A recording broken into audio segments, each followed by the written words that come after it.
የአንድ ወንድ ዓላማው ማግባቱ አይደለም። ዋና ዓላማው መሆን ያለበት ምን አይነት ሴት ማግባት አለበት የሚለው ነው። ይህን ያልኩበት ምክንያት አለኝ። ብዙዎቻችን ወንዶች አላገባ ሲሉ ለምንድነው ማታገባው? ቁመህ ቀረህ፣ ጊዜው አለፈ ምናምን የመሳሰሉ ነገሮች ሐሳቦች ይሰጡታል። ነገር ግን መሆን ያለበት ምንድነው? ምን አይነት ሴት ማግባት አለብህ የሚለውን ነው ልናስተምራቸው የሚገባው። ምክንያቱም ብዙዎች አገባን ካሉ በኋላ በቀጣይ ጊዜ ተፋታን የሚለውን ቃል ለመናገር ቀለል ይላቸዋል። ይህ ነገር መከሰት የለበትም። ምክንያቱም አላህ Subhanahu Wa Ta'ala ዘንድ የተጠላ የሆነ ሐላል ስለሆነ ማለት ነው። ትዳሮች ተሳስረው ብዙ ጊዜ መቆየት ሲችሉ ነው ትክክለኛ ትዳር ተብለው የሚጠሩት። እነሱ መካከል ጥሩ ዘሮች ሲፈጠሩ ነው ትዳር የሚሆኑት። እንዲሁም እነሱ ሀገር ሲሆኑ ነው ትዳር ሊሆን የሚችሉት። የነሱ ልጆችና የነሱ የልጅ ልጆቻቸው ውጤት ላይና ጥቅም ላይ ሲያርፉ ነው ትዳር ተብሎ የሚጠራው። ዝም ብሎ ትዳር ከሆነማ ምንም ነው የሚሆነው ማለት ነው። ስለዚህ አንድን ሰው አግባ፣ ቁመህ ቀረህ፣ ጊዜው አለፈህ ስንለው መዘንጋት የሌለብን አብረን ልንነግረው የሚቻል ነገር አንድ አለ። እሱም ምን አይነት ሴት ማግባት አለብህ የሚለው ነው ማለት ነው። እኔ ዘርዘር አድርጌ ዛሬ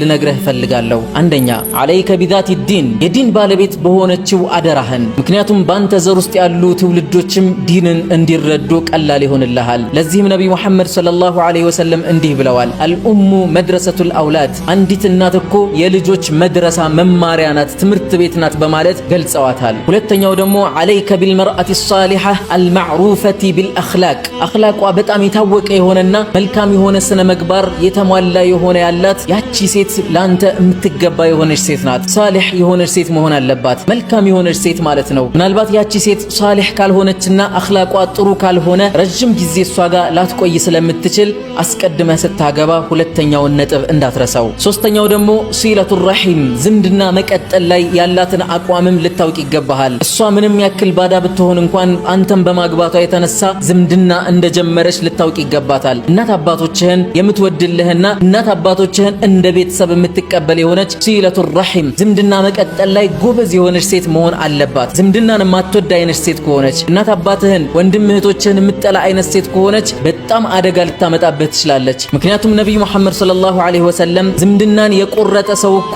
አላህ Subhanahu Wa Ta'ala ከረህመቱ ይቆርጠዋል ብለዋል። ስለዚህ ቤት ውስጥ ረህመት እንዲኖር ከፈለክ ሚስትህ ዝምድናን የመቀጠል ፍላጎቷን ልታውቅ ይገባሃል። ሰው የመውደድ፣ ሰው ጋር የመጠጋት፣ ሰውን የማስጠጋት፣ ቤተሰብን የማፍቀርና ሰዎች ቢጣሏት እንኳን ይቅር ባይነትን የምታጸድቅ የሆነች ሴት መሆን ይኖርባታል ማለት ነው። አራተኛው ደግሞ ሁስኑ ሱራ ማለት አቋሟ አሪፍ መሆን አለበት። እንዲሁም አንተ የምትወደው አይነት ከለር ሊኖራት ይገባል። እንዲሁም ደግሞ አንተ ከምትወዳቸው ነገሮች መካከል ተወሰነው ፐርሰንት ሊኖር ይገባል። ምክንያቱም እሷ ጋር በምትኖር ሰዓት ረጅም ጊዜ አብረህ ልትኖር ስለምትችል ቶሎ ልትሰለቻትና ምን አለ ባላገባዋት ብለህ ልትጸጸት አይገባህም። ለዚህም ነብዩ መሐመድ ሰለላሁ ዐለይሂ ወሰለም እንዲህ ይላሉ፣ ተዘወጁ፣ አግቡ እናንተ ወንዶች ሆይ ይላሉ። አልወዱድ፣ ተወዳጅ የሆነችውን እናንተ ዘንድ፣ አልወሉድ፣ ወላድ የሆነችውን በማለት ይናገራሉ። ስለዚህ የምትወዳት የሆነች፣ የምትወዳት ማለት ደግሞ ሌላ ሰው ሊወዳትም ላይወዳትም ሊወድላትም ላይወድላትም ይችላል። እሱ አንተን አይመለከትህም። ነገር ግን አንተ የምትወዳት ከሆነ ወይም የምትወድላት ነገር ካለ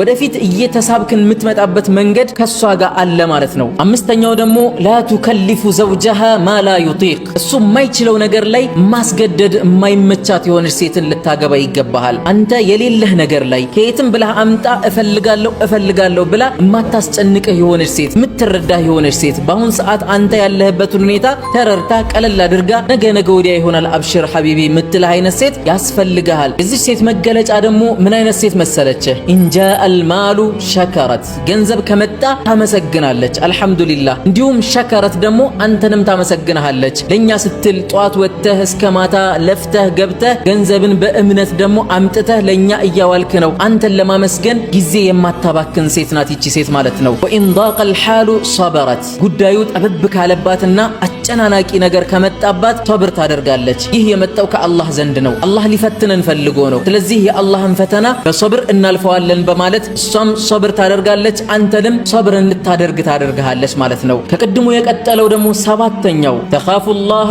ፊ ዘውጂሃ፣ በባሏ ላይ አላህ Subhanahu Wa Ta'ala ትፈራለች። አላህን በመፍራት እንጂ አንተን በመፍራት ምንም ነገር አታደርግም። አንተን ከፈራች አንተ በማትኖርበት ወይም በማታቅበት በማታይበት በማትሰማበት ሰዓት ላይ ወንጀልን ልትፈጽም ትችላለች። ያኔ ትልቅ ዕዳ ውስጥ ልትገባ ትችላለህ ማለት ነው። የመጨረሻው ነጥብ ደግሞ ወቱጢዑሁ ፊ ገይሪ ማዕሲያ፣ እሱን ባሏን ትታዘዘዋለች። የምትታዘዘው ደግሞ አላህን በማመጽ ባልሆነበት መንገድ ላይ በመታዘዝ ሰጥ ለጥ ትላለች። ምንም ችግር የለባትም። መንቀፍ የሚባል ነገር የለም። እንደዚህ አይነት ሴት ከሆነች አዎ ልታገባት ይገባሃል። ዛሬ ነገ ሳትል ማግባት ይኖርብሃል። ጊዜህን ማቃጠልና ማሳለፍ የለብህም። የዛሬ መልእክቴ ይሄን ይመስላል። ሼር ማድረግን እንዳትረሱ። ወሰላሙ አለይኩም ወራህመቱላሂ ወበረካቱሁ።